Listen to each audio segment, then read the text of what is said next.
வாழ்க்கையில் ஒரு 5 வருஷம் நம்ம வாழ்க்கையை மாற்றும்னு சொல்லுவாங்க. அது என் வாழ்க்கையில் ரொம்ப ரொம்ப உண்மை. அதை 100% நான் நம்புகிறேன். ஒரு 10 வருஷத்துக்கு முன்னாடி என் வாழ்க்கையை ஒரு விஷயம் பயங்கரமாக புரட்டி போட்டுச்சு. அடுத்த 5 வருஷத்தில் என் வாழ்க்கை என்னடா அப்படின்னு நிற்கிற நேரத்தில் இன்னொரு 5 வருஷத்தில் ஒரு குடும்பம், ஒரு வீடு, ஒரு குழந்தைன்னு என் வாழ்க்கை மாறிச்சு. இப்படி ஒரு குழந்தை எப்படி சடனாக வரும் அப்படின்னு கேட்டிங்கன்னா, நான் பெற்றுக்கலாம் இல்லைங்க. யூனிவர்ஸ் ஒர்க் ஆகும் அப்படின்னு நீங்கள் நம்புகிறீங்களா? நான் 100% நம்புகிறேன். ஒரு நாள் நான் யூனிவர்ஸ் கிட்ட போய் சொல்லலை. என் பக்கத்தில் இருக்க என் ஃப்ரெண்டு இலக்கியா கிட்ட சொன்னேன்.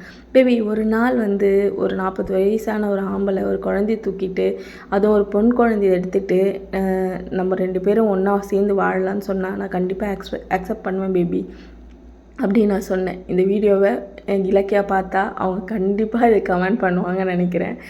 ஆனால் அப்போ நான் அது எவ்வளோ உண்மையாக இருக்கும்னு நான் நினைக்கல. அடுத்த 3 மாதத்தில் அப்படி ஒரு பர்சனை மீட் பண்ணி இன்றைக்கி நான் அந்த ரிலேஷன்ஷிப்பில் தான் இருக்கேன்.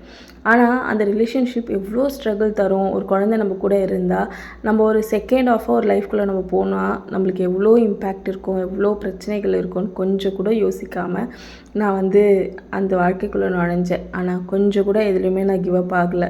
நிறைய டைம் வந்து போகணுன்னு நினச்சிருக்கேனே தவிர, ஆனால் அதுக்கு ஸ்ட்ராங்காக முடிவெடுத்து நான் கிவ் அப் ஆனதே இல்லை.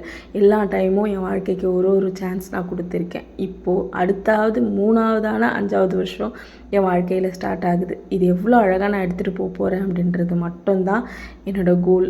நான் கண்டிப்பாக நல்லபடியாக எடுத்துகிட்டு போவேன்னு நம்புகிறேன். இந்த மாதிரி உங்கள் வாழ்க்கையிலும் எவ்வளோ மாற்றங்கள் இருக்குதுன்னு கமெண்ட் பண்ணுங்கள்.